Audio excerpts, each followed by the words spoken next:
जब मैंने स्ट्रेस पर रिसर्च पढ़ी तो मुझे एहसास हुआ कि स्ट्रेस दो तरह का होता है। एक है अनकंट्रोल्ड स्ट्रेस जो आपको अंदर से थका देता है और आपको कंफ्यूज कर देता है, और दूसरा है कंट्रोल्ड स्ट्रेस जो आपको फोकस्ड रहने में मदद करता है।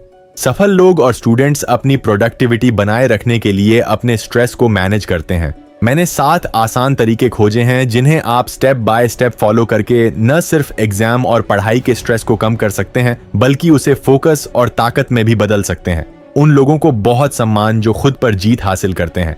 पहला, मुख्य माइक्रोडोज नियम। समस्याओं से भागे नहीं। इस बात को कंट्रोल करें कि आप उनमें से कितना हिस्सा अपने ऊपर लेते हैं। ज्यादातर लोग जिंदगी में जीरो स्ट्रेस चाहते हैं। इस गलत फहमी की वजह से वे कड़ी मेहनत और मुकाबले से बचते हैं, लेकिन सफल लोग जानते हैं कि स्ट्रेस बुरा नहीं होता। जो बुरा होता है वह है अनकंट्रोल्ड स्ट्रेस जो आपके दिमाग पर हावी हो जाता है। आप कोई एक्शन नहीं ले रहे होते, फिर भी आप चिंता करते रहते हैं। स्ट्रेस को कंट्रोल करने का मतलब है कोई बड़ा डर नहीं, बस छोटी छोटी चुनौतियां। आपकी पूरी जिंदगी का प्रेशर नहीं, बस आज का छोटा सा काम। सफल लोग स्ट्रेस से भागते नहीं हैं, इसके बजाय आप उसकी डोज को कंट्रोल करते हैं। और माइक्रो एक्सपोजर का मतलब भी यही है। जब आपका कोई बड़ा लक्ष्य होता है, जैसे 6 महीने बाद कोई मुश्किल एग्जाम देना या 2 महीने में 500 लोगों के सामने बोलना, तो आपका दिमाग उसे एक बहुत बड़े पहाड़ जैसा बना देता है। इसलिए तैयारी करने के बजाय हम बस स्ट्रेस लेने लगते हैं। साइकोलॉजी में इसका एक जबरदस्त इलाज है जिसे एक्सपोजर थेरेपी कहते हैं। अगर किसी को पानी से डर लगता है तो कोई कोच उसे सीधे गहरे पानी में नहीं फेंक देता। वे पहले उसे घुटनों तक गहरे पानी में ले जाकर शुरुआत करते हैं, फिर उसे सिखाते हैं कि पानी के अंदर सिर कैसे डालना है। धीरे धीरे वह इंसान तैरना सीख जाता है। आपको क्या लगता है ऐसा क्यों होता है? क्योंकि डर का सामना एक ही बार में नहीं बल्कि छोटी छोटी डोज में किया जाता है। आपको भी बिल्कुल ऐसा ही करना है। माइक्रो एक्सपोजर की रणनीति। जो भी चीज आपको डराती है उसे छोटे छोटे हिस्सों में बांट लें। अगर आपको कोई मुश्किल सब्जेक्ट पढ़ने से डर लगता है तो शुरुआत में 10 मिनट में सिर्फ 2 पेज पढ़ने का लक्ष्य तय करें। फिर कहें ठीक है, अगला लक्ष्य है 20 मिनट में 4 पेज पढ़ना। हर दिन ऐसा करने से उस मुश्किल विषय का आपका डर कम हो जाएगा और आपके दिमाग को यह सबूत मिल जाएगा कि वह समस्या उतनी डरावनी नहीं है जितना आपने सोचा था। एक और जरूरी बात, जब आप घबरा रहे हों तो अपनी सांस लेने की गति धीमी कर दें। अक्सर विचार आप मानसिक रूप से इतनी तेजी से दौड़ते हैं कि तर्क काम करना ही बंद कर देता है। आप जानते हैं कि तनाव लेने से कोई फायदा नहीं होगा, फिर भी आपका मन शांत नहीं होता। तो आप क्या करते हैं? योग और विज्ञान दोनों ही गहरी सांसें लेकर ब्रेक लगाने की सलाह देते हैं, क्योंकि आपके विचारों की गति आपकी सांस लेने की गति से जुड़ी होती है। अगर आपकी सांसें छोटी और तेज हैं, तो आपके विचार भी तेज और बिखरे हुए होंगे। इसका समाधान क्या है? जब भी आपको लगे कि आपका मन बेकाबू हो रहा है, तो सबसे पहले अपनी सांस लेने की गति धीमी करें। न्यूरोसाइंस कहता है कि जब आप ऐसा करते हैं, तो आपकी वेगस नर्व सक्रिय हो जाती है और आपके दिमाग को संकेत भेजती है। इसका मतलब है कि अब आप सुरक्षित हैं, आप आराम कर सकते हैं, तभी आप साफ तौर पर सोच सकते हैं। ऐसा करने के लिए आसान बॉक्स ब्रीदिंग आजमाएं। 4 सेकंड तक सांस अंदर लें, 4 सेकंड तक रोक कर रखें और 4 सेकंड तक सांस बाहर छोड़ें। ऐसा सिर्फ 5 बार करें, कुल मिलाकर लगभग 1 मिनट तक। अगर आपको रात में नींद नहीं आती है तो इस तरह 4 से 8 बार सांस लेने की कोशिश करें। 4 सेकंड तक सांस अंदर लें, 7 सेकंड तक रोक कर रखें और 8 सेकंड तक सांस बाहर छोड़ें। और जब काम करते समय आपके दिमाग पर बहुत ज्यादा बोझ महसूस हो तो 5 बार हमिंग ब्रीदिंग करें।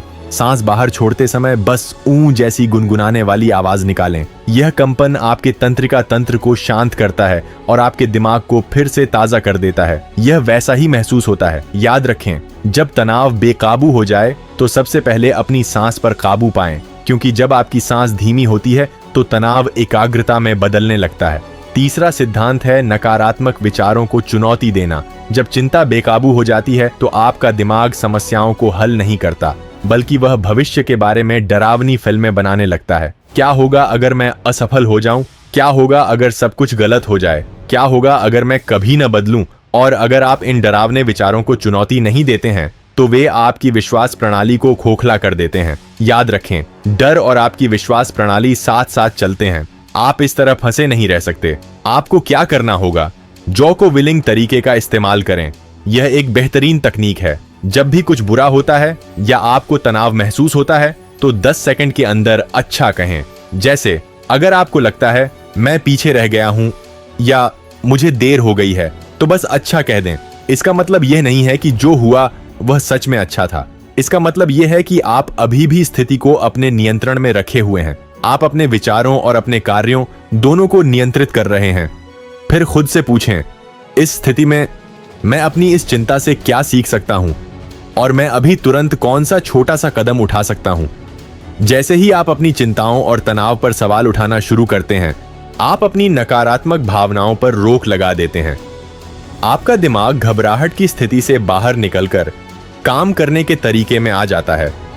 इसलिए याद रखें, अनियंत्रित तनाव आपके डर को हकीकत में बदल देता है, लेकिन जब आप उसे चुनौती देते हैं तो वही तनाव स्पष्ट सोच और काम करने की शक्ति में बदल जाता है और आपकी सकारात्मक सोच और भी मजबूत हो जाती है। चौथा सिद्धांत, चिंता करने के लिए एक निश्चित समय तय करें। जब आप चिंता करते हैं तो यह आपको भविष्य में फंसा देती है। आप आज का काम छोड़ देते हैं और कल, अगले महीने या अगले साल के बारे में तनाव लेते हैं। यह ज्यादा सोचना आपको समस्याओं में ही फंसाए रखता है। इसका समाधान क्या है? इसे जॉर्डन पीटरसन की असल जिंदगी की सलाह से समझिए। 1. उनकी जिंदगी में एक बहुत मुश्किल दौर आया। उनकी बेटी मिखाइला को बचपन में ही एक गंभीर बीमारी हो गई थी। दर्द इतना ज्यादा था कि उसे बहुत कम उम्र में ही जोड़ों का ऑपरेशन करवाना पड़ा। एक पिता के तौर पर पीटरसन भविष्य को लेकर चिंतित रहते थे। आगे क्या होगा? उसकी देखभाल कौन करेगा? वह दोबारा कब चल पाएगी? ये चिंताएं अक्सर उन्हें डिप्रेशन में धकेल देती थीं। फिर उन्होंने एक सख्त नियम बनाया, रात 8 बजे के बाद खुशी का समय होगा। इसका मतलब था कि उसके बाद बीमारी के बारे में कोई बात नहीं होगी। पूरा परिवार बस इस बात पर ध्यान देता था कि दिन का ज्यादा से ज्यादा फायदा कैसे उठाया जाए। और जब दर्द असहनीय हो जाता तो वे कहते, पूरे दिन को भूल जाओ, बस अगले 1 घंटे को किसी तरह काट लो। इस एक घंटे पर ध्यान देने के तरीके ने उनके परिवार को मुश्किल समय से निकलने में मदद की। तनाव को काबू करने में हमारी भी ठीक यही भूमिका है। शाम 5 बजे के बाद पढ़ाई को लेकर कोई तनाव नहीं। मैं अगले 1 घंटे में क्या कर सकता हूं? आज के लिए कोई एक छोटा सा काम क्या है?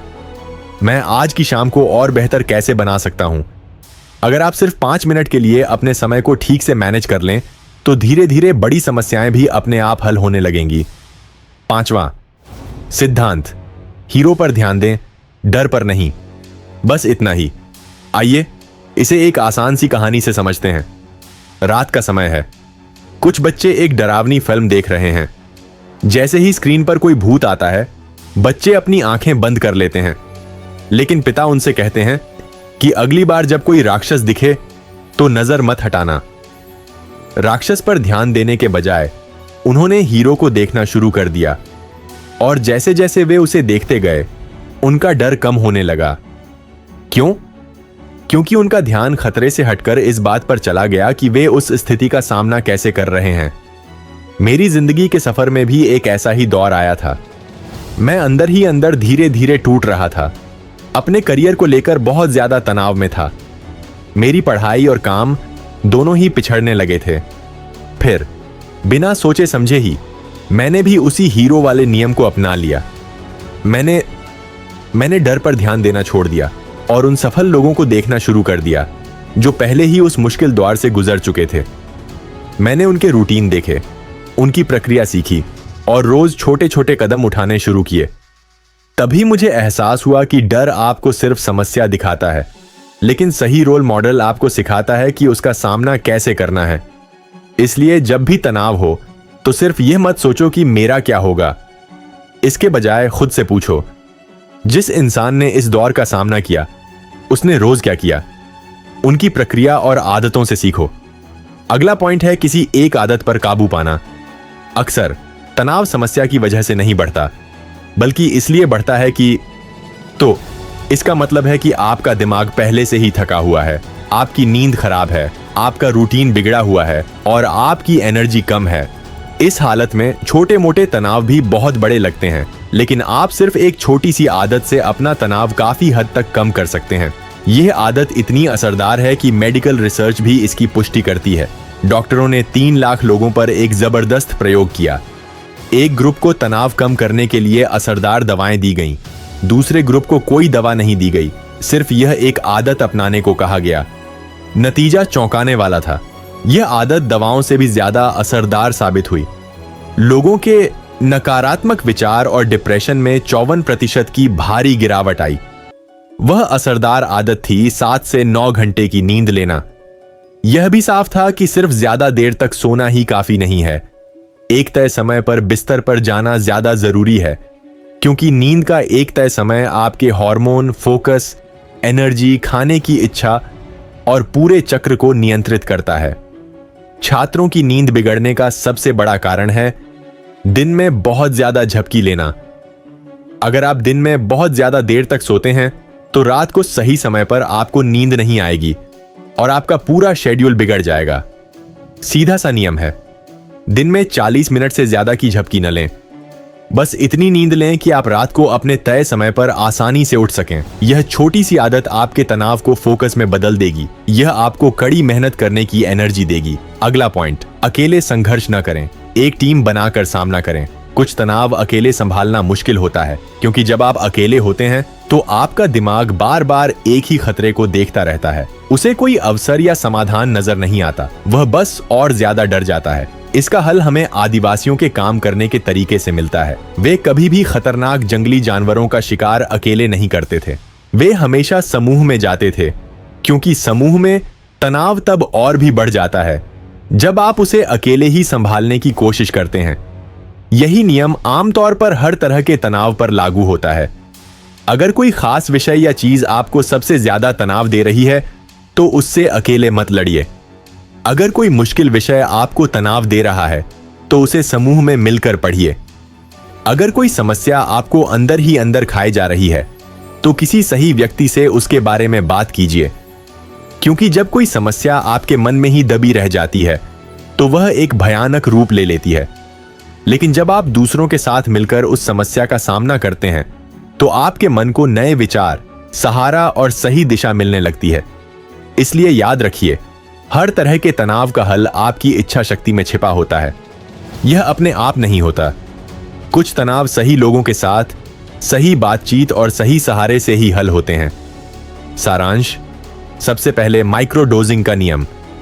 जब कोई चीज डरावनी या मुश्किल लगे तो उसकी डोज को कंट्रोल करके शुरुआत करें, जैसे 10 मिनट में 2 पेज, 20 मिनट में 4 पेज। हर दिन मुश्किल विषयों का सामना करें। दूसरा सिद्धांत, अपनी सांस का इस्तेमाल करके घबराहट को धीमा करें। आप दिन में 5 बार बॉक्स ब्रीदिंग कर सकते हैं। सोने से पहले 4, 7, 8 ब्रीदिंग करें। तीसरा सिद्धांत, नकारात्मक विचारों को चुनौती दें। जब घबराहट या नकारात्मक विचार आए तो उनसे एक कोच की तरह बात करें, उन्हें अच्छा कहें और फिर उनसे सवाल पूछें, अभी मैं कौन सा एक छोटा सा काम कर सकता हूं। चौथा, एक तय समय सीमा तय करें। शाम 5 बजे के बाद तनाव न लें और न ही चिंताओं के बारे में बात करें। सिर्फ वर्तमान पर ध्यान दें। सिर्फ आज और अगले 1 घंटे पर ध्यान केंद्रित करें। अगला सिद्धांत, किसी हीरो की कार्य प्रक्रिया को देखें। सफल लोगों की रोजमर्रा की दिनचर्या और आदतों को गौर से देखें और उनके काम करने के तरीके को अपनाना शुरू करें। छठा सिद्धांत, सोने का एक तय समय सारिणी बनाए रखें। थका हुआ शरीर और भटका हुआ मन तनाव को बढ़ाते हैं। हर दिन एक ही समय पर 7 से 9 घंटे की नींद लें। दिन के समय 40 मिनट से ज्यादा की झपकी न लें। 7वां कदम, टीम के रूप में बचाव करें। अगर आप अकेले लड़ेंगे संगीत तो समस्या हमेशा एक पहाड़ जैसी बड़ी लगेगी। अपने डर का सामना एक समूह के तौर पर करें। इससे आपको नए विचार और प्रेरणा मिलेगी। दोस्तों, भले ही पूरी दुनिया आप पर शक करे, आपको अपने लक्ष्यों पर डटे रहना है। श्रेयस अय्यर ने अपने मजबूत रवैये और खुद पर पक्के विश्वास के दम पर जबरदस्त वापसी की। उनके सोचने के तरीके और काम करने के तरीके पर बना अगला वीडियो जरूर देखें। आपको उससे बहुत कुछ सीखने को मिलेगा। और याद रखें, कोई भी वीडियो, ऐप या खबर आपके कीमती समय से ज्यादा महत्वपूर्ण नहीं है। मैं आपके साथ काम से जुड़ी कहानियां साझा करता रहूंगा। हिम्मत, काम करने का जज्बा और सूझबूझ भरे कदम, यही हमारी पहचान है। हम जरूर जीतेंगे।